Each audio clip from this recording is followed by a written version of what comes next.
in Canadian legal history that Aboriginal title was recognized as a legal right in the land itself, an exclusive right to use and occupy your territories, the right to choose what's being done out there, right? Including the resources of that land. An inescapable economic component. That means if a tree is worth $100, it's worth $100 to you too. So the economic component is very, very, very important. And Delgamuukw also came out with another very important principle, and that is the constitutional protection that I've been talking about.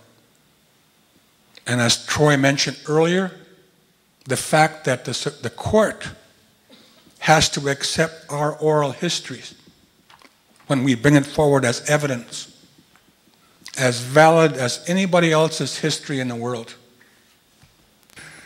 And I like your word contaminated.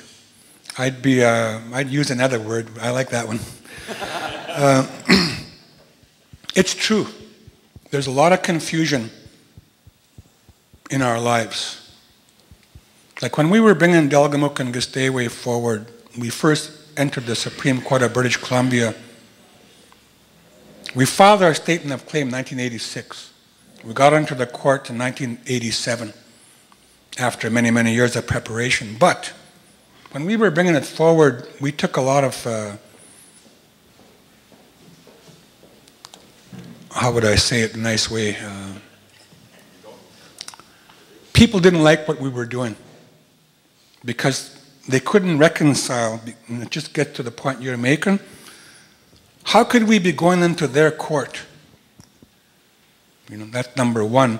And secondly, because of our situation being colonized on the reserve, some people were saying, you can't do this, you're asking for too much. Asking for too much? How could you say that? You know? But we've got different jurisdiction of government to deal with. We've got a big public that's made up of many different peoples from around the world. We've got many, many different religions across the country. We're surrounded by these differences.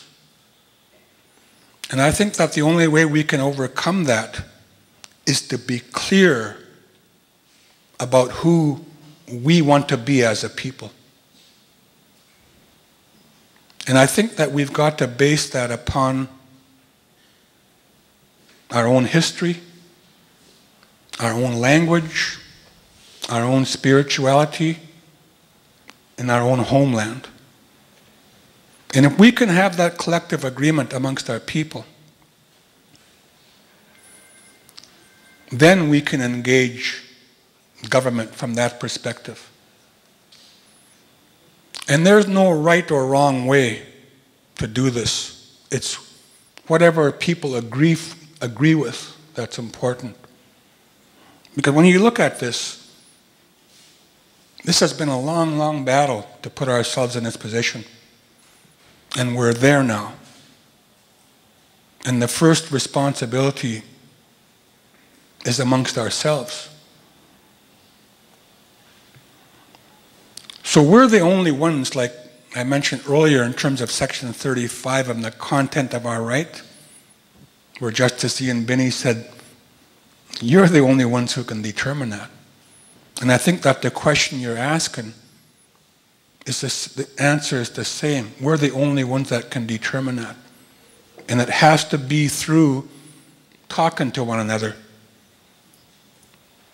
and coming to a mutual agreement and consensus on a vision. And I think that we've survived this long.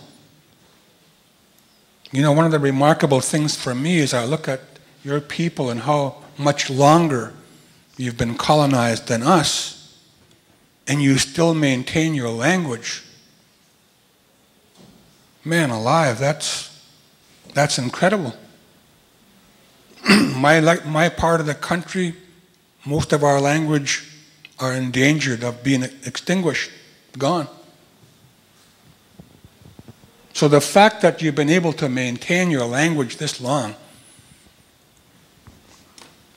tells me that you're in a good position to be able to tell the history of your people and your lands based upon something that's real.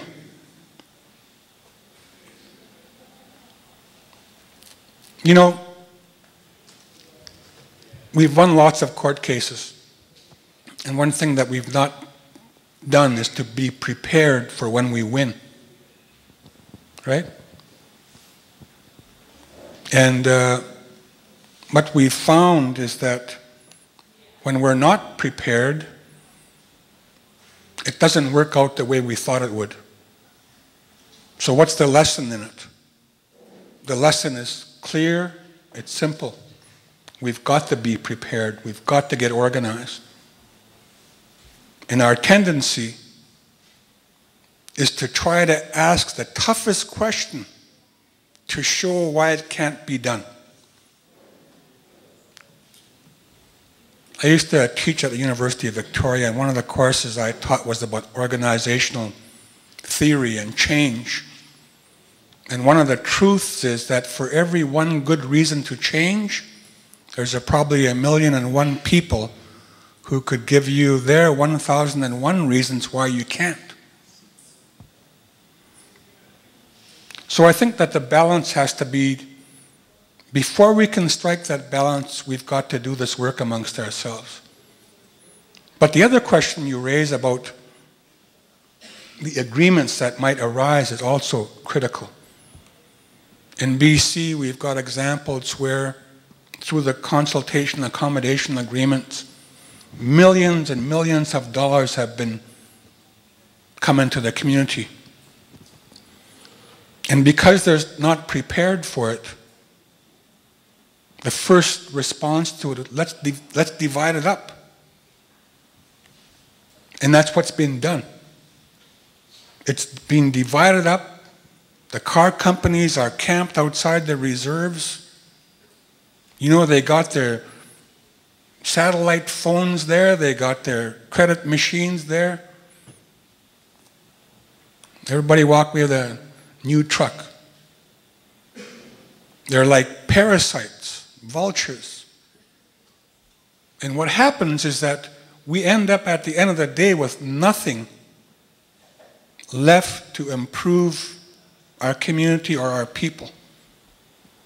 So that question, governance, I think, is the key. If we reorganize our governance in terms of what do we need to improve our infrastructure, our roads and our sewer and our water and so on? What are our needs in terms of education beyond what's already there? What about health? What about investing in our own economy, in our own business, in our own people, our own institutions? That's what we need to be looking at. The benefit that should come to our people is security for the future. You know, and that can only happen if we're organized. But it sounds easy, right? It's easy to say, but it's a tough job to do because it means a lot of people rolling up our sleeves and just agreeing to do this. But that's the number one question, and I thank you for it. Thank you, Brian. Next question I have Chief Metallic.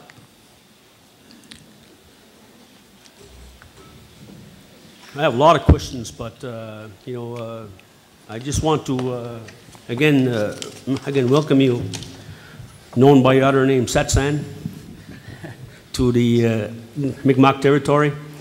Every time I hear you speak, I'm more inspired because as a leader of our community, We lack this organization. We need these organizations, mechanisms, you know, to gather our people, to make sure that our people are aware that we just don't belong on reserves. We have territories. In our case, it's a Mi'kmaq territory, Gesgapegiag, which why the basis of this organization was formed, to gather, to help each other, to get stronger, and to make sure that you know, we support each other.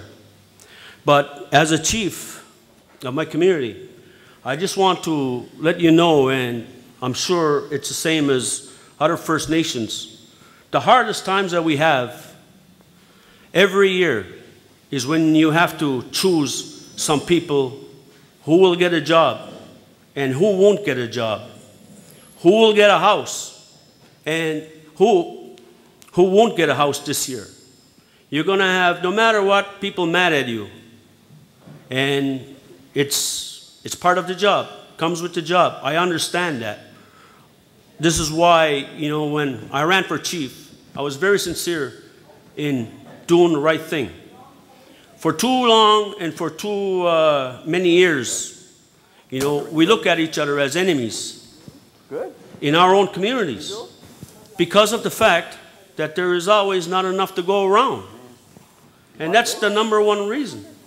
You know, the lack of resources in our own territories, the lack of community will at times. One thing I've learned over the years, and this is my favorite saying, and I've often said it, that the enemy is not within, it's out there.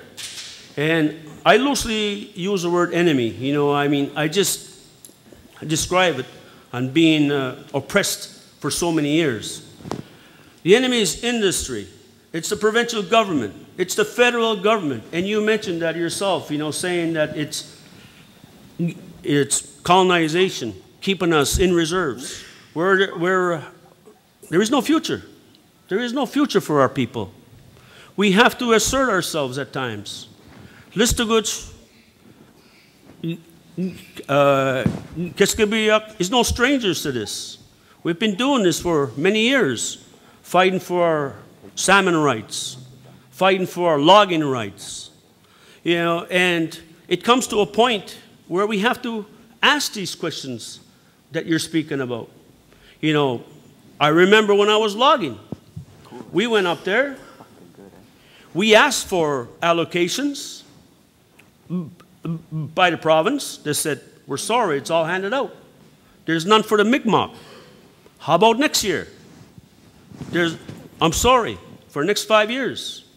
Well, we told them Monday morning, you'll find us over here on Crown land because we know it's our land and we want our fair share of the resources from it. We want to be able to employ our people.